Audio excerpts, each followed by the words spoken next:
A todos, que a paz de nosso Senhor e Salvador Jesus Cristo esteja contigo, meu irmão e minha irmã. Hoje a mensagem tem como título, em continuação às duas anteriores, Crescendo em Sabedoria e Fé, parte 3. Nós sabemos que a bondade é um dos atributos de Deus. E por causa da sua bondade, Ele não pode nos tentar, levando-nos a pecar, e nem causar nenhum mal em nossa vida. Como sabemos também, Deus é imutável. A natureza e as luzes, o sol, a lua e as estrelas, produzem as estações, os dias e os anos. Mesmo a Terra em seus movimentos de rotação e translação, apresenta sombras e variação de perspectiva e de ângulo. Quanto conforto saber que Deus nunca muda, nunca varia e nunca oscila. A melhor dádiva que Deus nos dá é o nosso nascimento espiritual. E a palavra da sua verdade é o Evangelho, as boas novas da salvação por meio de Jesus Cristo. Esta palavra é estendida a nós, através da leitura da Bíblia e pelo ouvir a pregação da sua palavra. É importante traçar um plano de ação para crescer em cada uma dessas áreas. Ler a palavra, ouvir a palavra e compartilhar a palavra. Os cristãos em Cristo são novas criaturas nele, exemplos ou primícias da bondade de Deus e um testemunho vivo do que Cristo pode fazer numa vida. A coisa mais importante do mundo não é conhecer a vontade de Deus, mas conhecer a Deus. E esse é um sábio princípio. Nós sabemos também que a palavra de Deus, no capítulo 1 de Tiago, contém vários alertas para o crescimento, para a mudança de comportamento, para o fortalecimento e para o crescimento da fé. Tiago nos fala a verdade, ele não deixa nada de fora. E quando ele trata conosco, não há conjecturas ou questionamentos. Nós sabemos exatamente o que fazer e o que não fazer. Em primeiro lugar, devemos acolher a palavra. Para que isso seja possível, devemos estar prontos para ouvir atentamente, cuidadosamente, quando estão nos ensinando.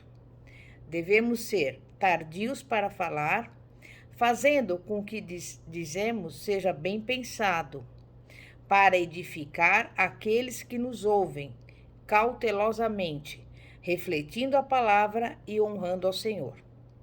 Além disso, devemos ser tardio para nos irar, quando confrontados pela palavra de Deus, ou por outros que discordem da nossa compreensão das Escrituras.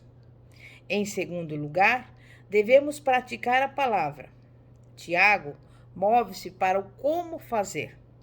E nós temos que deixar de lado toda a impureza, todo o acúmulo de maldade, tudo o que nos manche e qualquer maldade que ainda permaneça em nosso coração, mente e ações, e acolher a semente da palavra com um coração humilde. A palavra de Deus não apenas nos traz a verdade, que inicialmente nos salva da penalidade do pecado, mas também nos guia e nos protege a cada dia e durante todo o tempo. Tiago também nos entrega um faça, ou seja, devemos ser cumpridores da palavra e não somente ouvintes. Você pode observar a ilustração de Tiago sobre o homem que se vê no espelho e que não faz nada a respeito do que ele vê. Você lê a palavra, eu te pergunto, com o coração sedento? Ela é um espelho, você sabia? Nele nós vemos como realmente somos, com manchas, com defeitos e tudo mais. Em terceiro lugar, precisamos viver a palavra. Tiago nos traz vários testes para um viver verdadeiro na palavra de Deus. Eles são práticos e diários.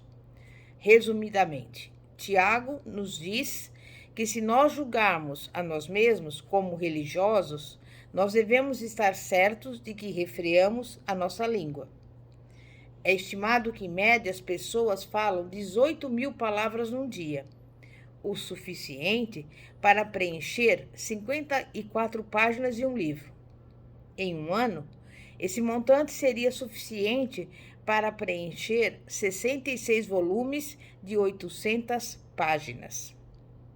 Então, vamos traçar um plano para falar menos, especialmente palavras não edificantes. A palavra de Deus não somente produz regeneração, mas também é uma força ativa em nossa santificação, em nossa purificação. A mulher, segundo o coração de Deus, é aquela que coloca sua fé em ação e que controla a sua língua, que muda o seu comportamento, a fim de honrar a Deus e que adota em seu interior e em seu coração as normas divinas de conduta. Todos nós conhecemos a dor do favoritismo, da parcialidade. E o que é pior, muitas vezes temos praticado esse favoritismo. Parece que não importa qual seja o nosso status, há sempre outras que são mais bonitas, mais ricas e mais talentosas do que nós. E parece que sempre há outras que se encontram em posição inferior à nossa. Olhando para cima e para baixo. Parece que passamos a vida inteira comparando-nos umas às outras. Tiago nos fala explicitamente dessa forma de agir. Ele não somente se refere àqueles que estão buscando nos humilhar, mas também menciona as vezes em que nós demonstramos favoritismos por outros. Mas Tiago também nos aponta um padrão melhor. O padrão é aquele que é colocado pelo nosso Senhor Jesus Cristo. Um padrão de imparcialidade e igualdade. A parcialidade significa favorecer uma parte mais do que outra.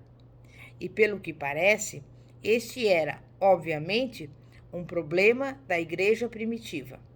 E ainda hoje, a parcialidade é um problema.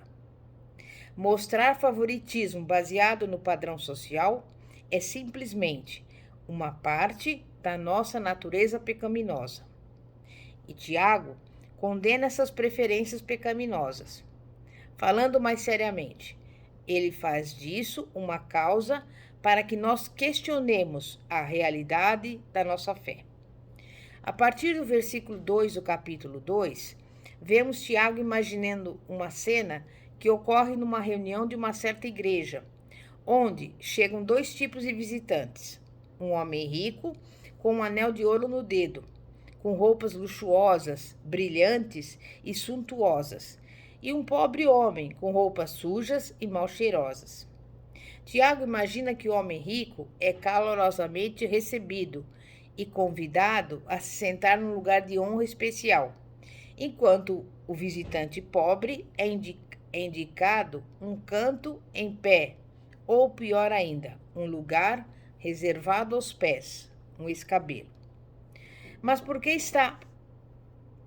Então eu pergunto para você, por que é errado mostrar favoritismo para o rico?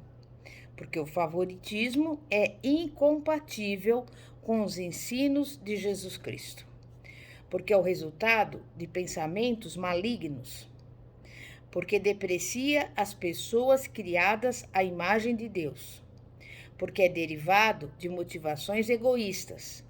Porque é contra a definição bíblica de amor. Porque mostra falta de misericórdia para com os menos afortunados. Porque é sinal de hipocrisia, porque é pecado. Se todos nós queremos nos tornar mulheres segundo o coração de homens, ou mesmo segundo o coração de Deus, ou mesmo homens segundo o coração de Deus, não podemos tratar qualquer pessoa com parcialidade ou favoritismo. Esse comportamento seria contraditório e incompatível com a nossa salvação. a qual foi concedida por um Deus imparcial, que não mostrou qualquer favoritismo a nosso respeito, mesmo quando éramos ainda vis-pecadores, mas que estendeu o seu amor ao nosso favor e morreu por nós. Nós vemos também que Tiago ensina, ainda no capítulo 2, sobre o pecado da parcialidade. Comece a pensar nas muitas maneiras pelas quais você pode estender a sua mão ao pobre e ao necessitado. Quando amamos e honramos o pobre, nós nos qualificamos como homens e mulheres, segundo o coração de Deus. Foi Abraham Lincoln quem disse: Deus deve amar as pessoas simples, porque ele fez muitas delas. Quando meditamos nas palavras de Tiago, pensamos nos muito pobres, pessoas comuns da Bíblia, mas que eram ricos na fé e herdeiros do reino de Deus, aquele que prometeu a todos os que o amam. Veja os exemplos desses personagens bíblicos que tinham um coração de fé.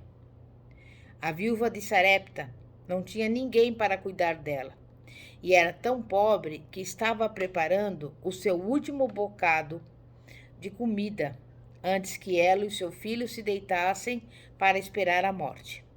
Contudo, essa mulher rica na fé, pobre de recursos, mais tarde expressou a sua fé. Ruth e Noemi eram também duas viúvas destituídas de recursos, até que Deus enviou Boaz para honrar a sua fé e cuidar delas. Ana, vivendo a sua grande fé, enquanto servia a Deus com jejuns e orações, noite e dia no templo.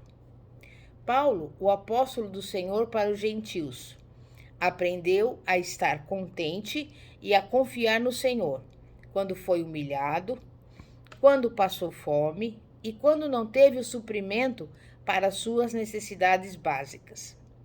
E o nosso querido Jesus, aquele que é fiel e verdadeiro, não tinha onde reclinar a cabeça.